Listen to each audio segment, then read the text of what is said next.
आविष्कार एजुकेशन द्वारा प्रारंभ किया गया है। विंध्य क्षेत्र में पहली बार साइंस एक्सपेरिमेंट लैब, जहां बच्चे सीखेंगे 250 से अधिक साइंस व रोबोटिक्स व साथ ही कोडिंग क्लासेस। अधिक जानकारी के लिए दिए गए नंबर पर संपर्क करें। नमस्कार, रीवा 24 न्यूज के ताजा तरीन अंक के साथ मैं शैलेंद्र। सबसे पहले प्रमुख खबरें। 27 फरवरी को पल्स पोलियो कार्यक्रम का आयोजन। रीवा के 3,80,000 बच्चों को पिलाई जाएगी पोलियो की दवा। यूक्रेन युद्ध के बीच फंसे रीवा के प्रज्वल तिवारी की सकुशल हुई वतन वापसी। वृक्षारोपण महाअभियान कार्यक्रम के तहत लगाए जाएंगे 5 लाख वृक्ष और पेटीएम के जरिए धोखाधड़ी करने वाले 5 आरोपी गिरफ्तार। खबरें विस्तार से।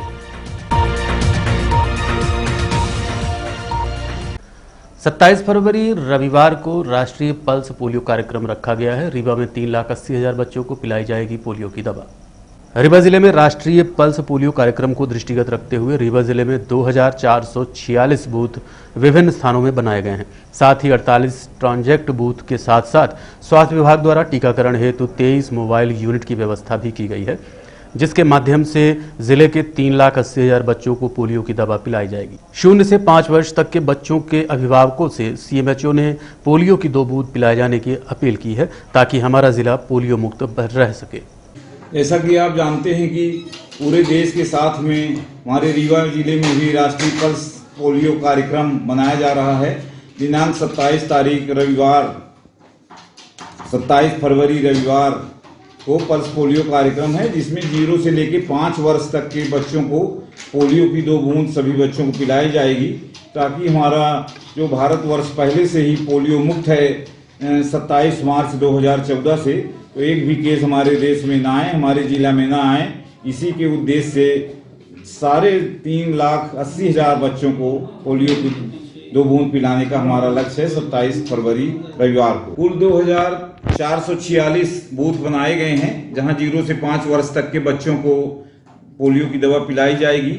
और ट्रांजिट बूथ 48 बनाए गए हैं। ट्रांजिट बूथ से तात्पर्य है कि रेलवे स्टेशन में ही सुबह से जितनी भी ट्रेन आएंगी या जाएंगी, जो हमारे 0 से 5 वर्ष तक के बच्चे यात्रा कर रहे होंगे, उनको आते समय और जाते समय हमारी टीम वहां पोलियो की दवा पिलाएगी। बस स्टैंड में, नए बस स्टैंड, पुराने बस स्टैंड और हमारे जो सीमावर्ती बॉर्डर हैं, हनुमना का बॉर्डर, चाक घाट का बॉर्डर, वहां भी हमारी टीम रहेगी और सभी बच्चों को पोलियो की दवा पिलाई जाएगी। और 23 यूक्रेन में युद्ध के बीच फंसे रीवा के प्रज्वल तिवारी की हुई वतन वापसी। यूक्रेन में हो रहे युद्ध के बीच फंसे रीवा जिले के जबा तहसील अंतर्गत ग्राम रामबाग निवासी प्रज्वल तिवारी की शनिवार को वतन वापसी हुई। घर पहुंचने से माता पिता ने प्रसन्नता जाहिर की है। प्रज्वल तिवारी के अनुसार जब वो यूक्रेन में से चले थे, स्थिति सामान्य थी, लेकिन अब हालात बद से बदतर हो चुके हैं। उन्होंने बताया कि वहाँ भारत के कई छात्र फंसे हुए हैं। उनकी मदद हेतु मीडिया के माध्यम से मांग भी की है। साथ ही ये भी कहा कि सरकार से कोई मदद नहीं मिली, लेकिन मीडिया का पूरा सहयोग रहा। सकुशल वतन वापस आए प्रज्वल तिवारी व उनके माता पिता से बात की गई। उन्होंने क्या कहा, आप खुद सुनिए। जी सर, मैं बहुत खुश हूँ। मैं बहुत ज़्यादा खुश हूँ। मैं बता नहीं सकता मैं कितना खुश हूँ, क्योंकि मेरे घर वाले अब बहुत खुश है, परेशान नहीं है। और आप लोगों ने बहुत हेल्प की मेरी। मैं बहुत इस बात का शुक्रगुजार हूँ मैं आपका, मीडिया वाले। मैं कहूँगा कि मेरे पास 25 से 30 डेली फ़ोन आते थे, मैसेज आते थे कि आप कैसे हैं। आप लोग को थैंक यू सो मच। किस तरह के हालात हैं सर? अब हालात बद से बदतर हैं वहाँ, और बहुत सारे मेरे साथी फंसे हुए हैं, बहुत सारे इंडियन स्टूडेंट वहाँ फंसे हुए हैं, जो कि अभी बंकरों में रखे जा रहे हैं। वहाँ पे अलार्म का सिचुएशन है कि जहाँ टर्नोपिल में मैं रहता था, वहाँ अलार्म सेट किया गया है। उनको ऐसा निर्देश दिए गए हैं कि अगर अलार्म थोड़ी देर के लिए बजता है, इसका मतलब है आप बंकरों में जाके छुप जाएं। अगर ये अलार्म 5 और 10 मिनट का होता है, तो इसका मतलब है कि आप वापस उन बंकरों से अपने घर पे जा सकते हैं। तो वो अब मतलब सिचुएशन कुछ ऐसी है कि वो बेचारे इतना परेशान है कि उनको बस घर आना है, कुछ भी करके उनको घर आना है। सर, क्या पढ़ाई कर रहे थे आप यहाँ पे? मैं MBBS का 2nd ईयर का स्टूडेंट हूँ। टर्नोपिल नेशनल मेडिकल यूनिवर्सिटी में मैं पढ़ता हूँ। वहाँ से आते समय आपके मतलब वहाँ पे जो हालात थे यूक्रेन में, वो कैसे हालात थे? जी, जब मैं आया सर, तब हालात सामान्य थे। मेरे आने के 1 या 2 घंटे बाद बमबारी स्टार्ट हुई है। उसके बाद हालात बिगड़े सर, अब काफ़ी बिगड़ चुके हैं। आपके कितने साथी छात्र रहे? मेरे जो बहुत नज़दीकी दोस्त हैं, वो करीबन 20 से 25 मेरे बहुत नज़दीकी दोस्त हैं। और भी मेरे भाई बंधु जो यहाँ के हैं, बहुत सारे अभी वहाँ फंसे हुए हैं। भारतीय नागरिकों की अगर बात की जाए तो लगभग कितने की तादाद में वहाँ पे फंसे हुए हैं? मेरे हिसाब से अभी भी 20 से, क्योंकि बहुत सारे तो वहाँ पढ़ते हैं, बहुत सारे वहाँ काम करते हैं, जिनका रेस्टोरेंट है, जिनकी शॉप है, तो करीबन 20,000 अभी भी फंसे हुए हैं सर वहाँ पर। रीवा दिल्ली से बाई ट्रेन उधर बाई फ्लाइट आए थे दिल्ली तक।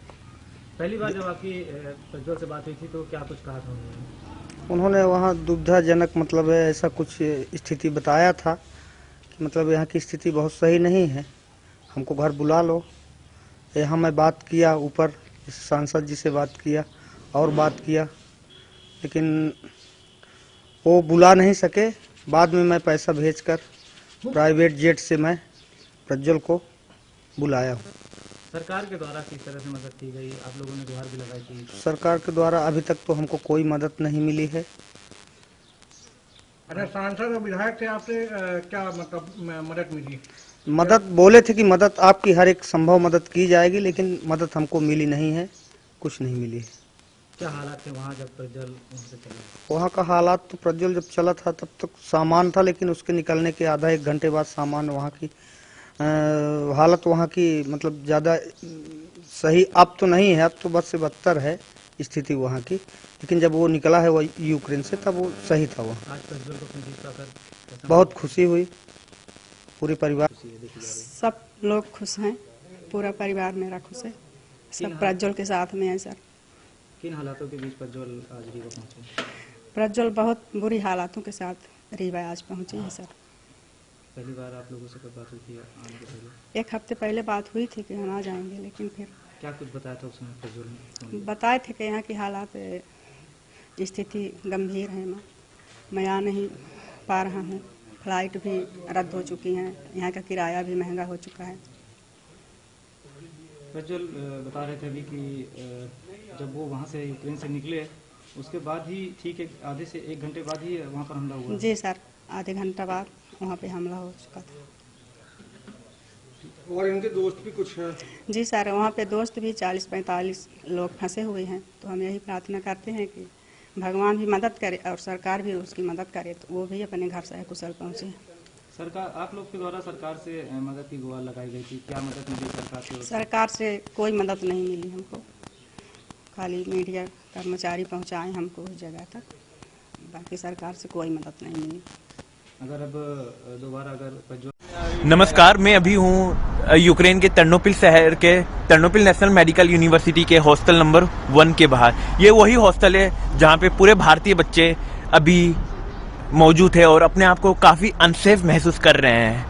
ये वो विपाशा, आप भारत में कहाँ से और आप क्या कहना चाहेंगे मौजूदा सिचुएशन के बारे में? क्या आप अपने आप को सेफ महसूस कर रहे हैं और आपकी भारत सरकार से क्या गुजारिश रहेगी? जी, पहली बात तो सेफ तो हम बिल्कुल भी नहीं है यहाँ, और मैं वेस्ट बंगाल से हूँ, मेरा नाम विपाशा है और मैं फिलहाल अभी सेकेंड ईयर की स्टूडेंट हूँ टर्नोपिल नेशनल मेडिकल यूनिवर्सिटी की। और अभी हम बैंक में खड़े हैं ताकि हम अपना पैसा विड्रॉ करें, इमरजेंसी में अगर हमें पैसे की जरूरत पड़े तो हम वहाँ पर कैश एट दैट मोमेंट हम वहाँ पर प्रेजेंट कर पाए। मैं सीएम गहलोत साहब से बोलना चाहूँगा, यहाँ का सिचुएशन बहुत गंदा हुआ है, यहाँ पे सिचुएशन बिल्कुल भी अच्छी नहीं है। अभी हम यहाँ बैंक पे कैश निकलवाने आए हुए हैं, यहाँ पे कैश भी नहीं निकल रहा है, सिचुएशन ऐसी हो चुकी है, यहाँ पे कैश की भी तंगी हुई है और यहाँ पे बच्चे काफ़ी फंस चुके हैं। यहाँ पे 2000 प्लस स्टूडेंट है जो कि फंस चुके हैं, यहाँ पे काफ़ी राजस्थानी स्टूडेंट भी है जो यहाँ फंस चुके हैं। मैं गहलोत साहब से बोलना चाहूँगा कि जल्द से जल्द यहाँ पे गुप्ता यूपी से हूँ, मैं अपने मुख्यमंत्री से यही बोलना चाहूँगा कि आप प्लीज़ यूपी के सारे बच्चों पे ध्यान दीजिए और हमें जल्दी से जल्दी यहाँ से इवैक्यूएट कराया जाए। यहाँ बहुत डर का माहौल है, यहाँ बहुत पैनिक सिचुएशन है, हम इस पैनिक सिचुएशन को पे जी नहीं पा रहे हैं, हमें काफ़ी टेंशन हो रही है, हमारे घर वाले को काफ़ी टेंशन हो रहे हैं। तो प्लीज़ योगी जी, मेरा आपसे रिक्वेस्ट है कि आप प्लीज़ हमें जल्दी से जल्दी यहाँ से इवैक्यूएट कराएं। यहाँ उत्तर प्रदेश के काफ़ी छात्र हैं, प्लीज़ आप उनको इवैक्यूएट करने की जिम्मेदारियाँ उठाएं। वृक्षारोपण महाअभियान को लेकर स्वैच्छिक संगठनों की बैठक आहूत की गई। 5 लाख वृक्ष लगाने का रखा गया लक्ष्य।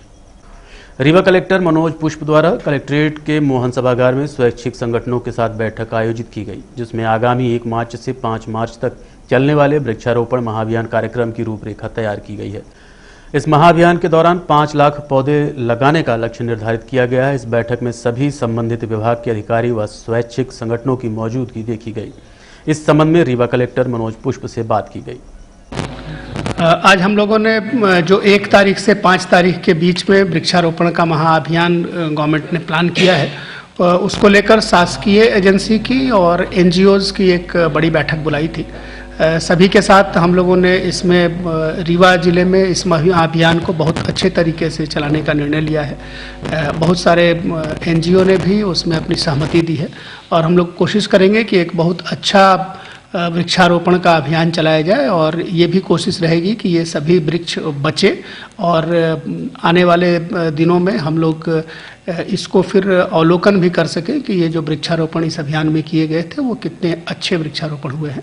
आप सभी से मीडिया के माध्यम से हमारी ये अपील है कि सभी जगह इस बात का लोगों की जानकारी में लाने की कोशिश करें कि 1 से 5 तारीख के बीच में ऐसा महाअभियान चलेगा और सभी लोगों से मेरी अपील है कि इसमें बढ़ चढ़कर हिस्सा लें।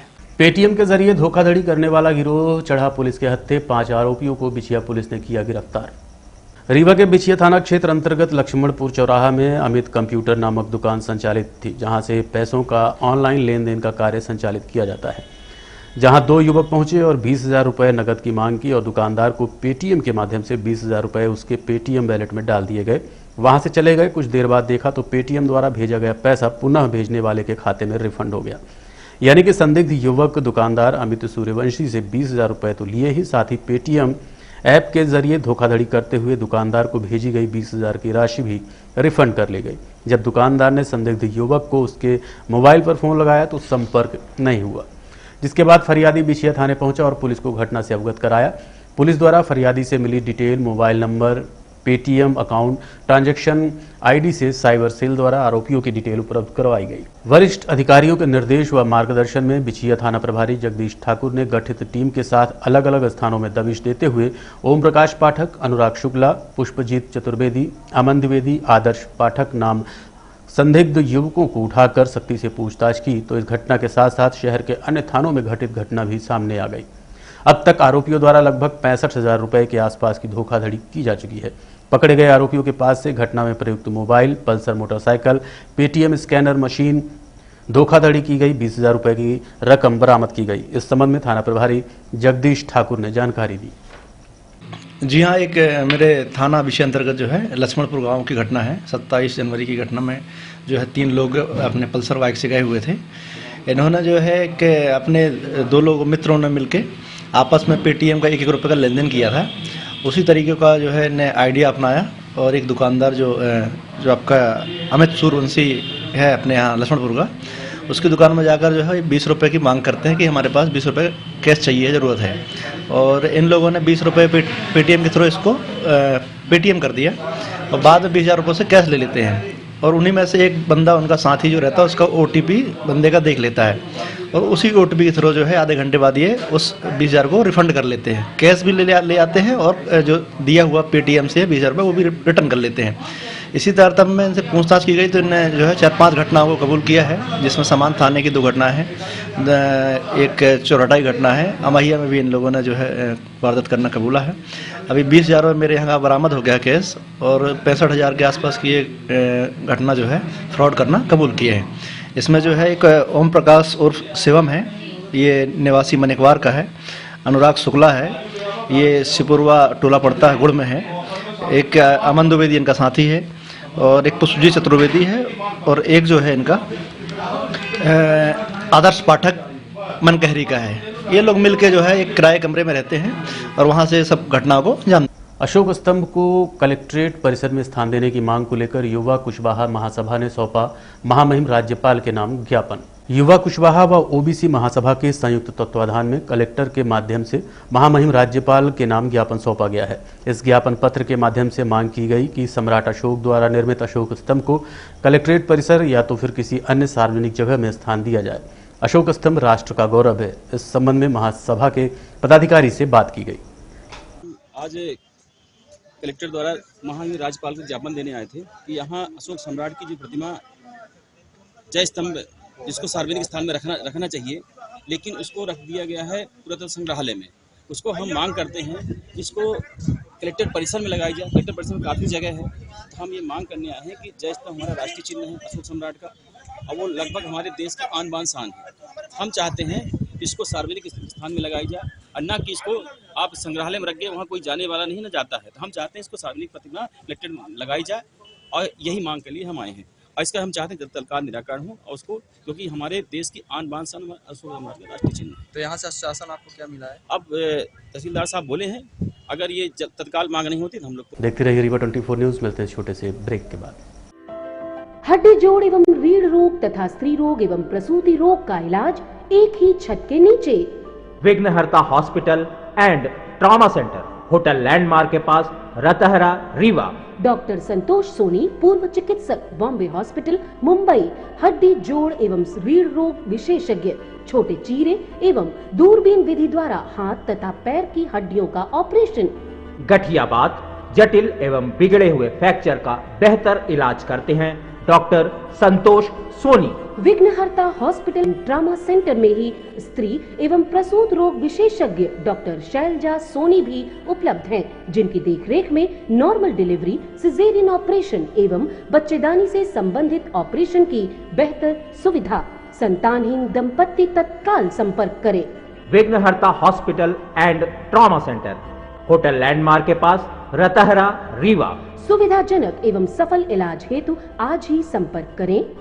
विघ्नहर्ता hospital and trauma centre, hotel landmark के पास, रतहरा, रीवा। मोबाइल नंबर 7828781983 अथवा 8462956774 पर। महाशिवरात्रि पर्व पर होगा कार्यक्रम आयोजित, शिव बारात आयोजन एवं जन कल्याण समिति ने दी जानकारी। प्रत्येक वर्ष की भांति इस वर्ष भी शिव बारात आयोजन एवं जन कल्याण समिति द्वारा महाशिवरात्रि पर्व पर शिव बारात, शिव पार्वती विवाह, सांस्कृतिक कार्यक्रम व अखंड मानस जैसे कार्यक्रमों का आयोजन किया जाएगा। ये जानकारी रीवा 24 को पत्रकार वार्ता के माध्यम से समिति के पदाधिकारी द्वारा दी गई। इस नगरी में, महामृत्युंजय की नगरी में इस बार भी भोले बाबा की बारात और भंडारे का कार्यक्रम होने जा रहा है। ऐसी अनुभूति हो रही थी कि इस बार कार्यक्रम नहीं होगा। ऐसा लग रहा था कोरोना अपने ऊपर बैठ जाएगा और कार्यक्रम नहीं होने देगा। भोले की ऐसी महिमा हुई कि कोरोना ही पूरे हिंदुस्तान के पूरे वर्ल्ड से चला जा रहा है। लगभग 5% कोरोना बचा। प्रभु की इच्छा के कारण हम लोग को जो 10 दिन का टाइम मिला खाली कार्य करने का, हमारी पूरी टीम बैठी हुई है और ये 10 दिन के अंदर ये कार्य पूरा संपन्न कर दिया गया है। इसको पूरे में टीम को बहुत धन्यवाद और साधुवाद करता हूं। साथियों, देवों के देव महादेव की बारात और माता पार्वती की ब्याह का यह कार्यक्रम है। इसमें लगभग ये भंडारा जो हमारा 1988 से चला रहा, पापा स्वर्गीय रमेश चंद्र गुप्ता जी, पंडित चंद्रकांत शुक्ला जी, स्वामी हमारे ब्रह्मचारी विजय शंकर जी और ऋषि कुंज आश्रम से स्टार्ट हुई थी 1988 से भंडारे का। ये लगभग 35 सालों से भंडारा और बारात का कार्यक्रम चालू है। साथियों, ये भंडारा तो भंडारा ही है। अब ये पूरा रीवा नहीं, पूरा मध्य प्रदेश इसके इंतजार में रहता है ये बारात कब निकलेगी और कब ये क्षण हमको मिलेगा और कितने भोले बाबा हमको आशीर्वाद देंगे। अब यहाँ पर ये बारात में कम से कम 1 लाख से 2 लाख लोग की भीड़ होती है और भंडारे में 30 से 40 हजार लोग की भीड़ होती है। यह भगवान की कृपा है। इस भंडारे में खासियत यह है भाई साहब, किसी को निमंत्रण नहीं देना पड़ता है। इस भंडारे को जैसे सुनते हैं लोग, भूत प्रेत लंगड़ भोले के संग चले, इस तरह का कार्यक्रम बन जाता है। लोग लाखों लोग आते हैं, प्रसाद लेते हैं, सांस्कृतिक कार्यक्रम देखते हैं और उसका पूरा आनंद उठाते हैं। किसी को नहीं बोलना पड़ता अब यहाँ बैठिए भाई साहब, यहाँ बैठिए। इस कार्यक्रम को न मनीष गुप्ता के लोग मानते, इस कार्यक्रम को न पूरी टीम को मानते। यह कार्यक्रम अपना मान के इस कार्यक्रम को इतना सफल बनाते हैं लोग। एक भी भाई साहब न धुक्का, न मुक्की, न कोई को बरबरी, न गाली, न खरोच खुशी। इतना आनंद आता है इस कार्यक्रम में। हम स्वयं देखते हैं शंभू ये कार्यक्रम कैसे स्वयं भोले बाबा स्वयं। JNCT कॉलेज प्रांगण में श्रीमद् भागवत कथा का आयोजन किया गया है। रीवा के JNCT कॉलेज प्रांगण में श्रीमद् भागवत कथा का आयोजन विश्वविख्यात कथावाचक देवकी नंदन ठाकुर की उपस्थिति में 3 मार्च से 9 मार्च तक आयोजित किया गया है। ये जानकारी रीवा 24 को पत्रकार वार्ता के माध्यम से दी गई। नंदन ठाकुर जी महाराज की भागवत कथा 3 मार्च से लेकर के 9 मार्च तक Jawaharlal Nehru college of technology, जिसे JNCT कहते हैं, उसके परिसर में, मैदान में आयोजित होने वाली है। और चूँकि इस क्षेत्र में विंध्य रीजन में पहली बार ये कथा का आयोजन किया जा रहा है, तो हम लोगों के लिए स्वयं में एक बड़ा प्रफुल्लित होने वाला और अद्भुत विषय है।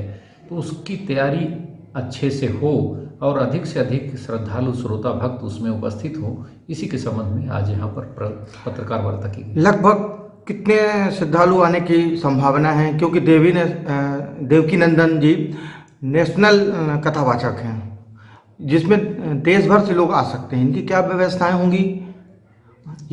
और शहर से क्योंकि दूर है 2-4 किलोमीटर, तो उनको आने जाने की क्या व्यवस्थाएं की जाएंगी, इस पर आप प्रकाश।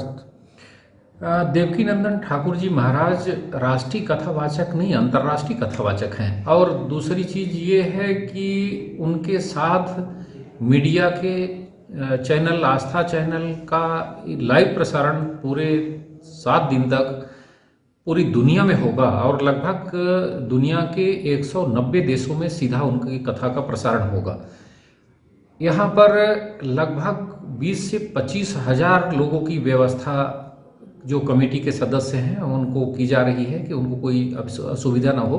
बैठक व्यवस्था, उनके पार्किंग की व्यवस्था, जलपान की व्यवस्था, इस तरह की व्यवस्थाएं की जा। भारत ने मध्य प्रदेश के कर्मचारियों की पुरानी बहाली की मांग को लेकर सौंपा ज्ञापन। पूर्व मंत्री व वर्तमान विधायक राजेंद्र शुक्ल एवं सेमरिया विधायक केपी त्रिपाठी से उनके आवास पर शासकीय सेवक सेतु भारत के बैनर तले शासकीय कर्मचारियों ने ज्ञापन सौंपते हुए पुरानी पेंशन बहाल करने की मांग की है। उनकी मांग है कि प्रदेश के मुख्यमंत्री तक शासकीय सेवकों की बात को पहुंचाते हुए प्रदेश के सभी शासकीय सेवकों को एनपीएस के स्थान पर पेंशन बहाल कराई जाए। हम उचित फोरम पर उनकी बात रखेंगे और जो बात निकल के आएगी शेयर करेंगे। राजस्थान में लागू कर दिया गया और मध्य प्रदेश। और अब चलने से पहले प्रमुख खबर एक बार फिर। 27 फरवरी को पल्स पोलियो कार्यक्रम का आयोजन। रीवा के 3,80,000 बच्चों को पिलाई जाएगी पोलियो की दवा। यूक्रेन युद्ध के बीच फंसे रीवा के प्रज्वल तिवारी की सकुशल हुई वतन वापसी। वृक्षारोपण महाअभियान कार्यक्रम के तहत लगाए जाएंगे 5 लाख वृक्ष। और पेटीएम के जरिए धोखाधड़ी करने वाले 5 आरोपी गिरफ्तार। आज के अंक में इतना ही। देखते रहिए रीवा 24 न्यूज। नमस्कार।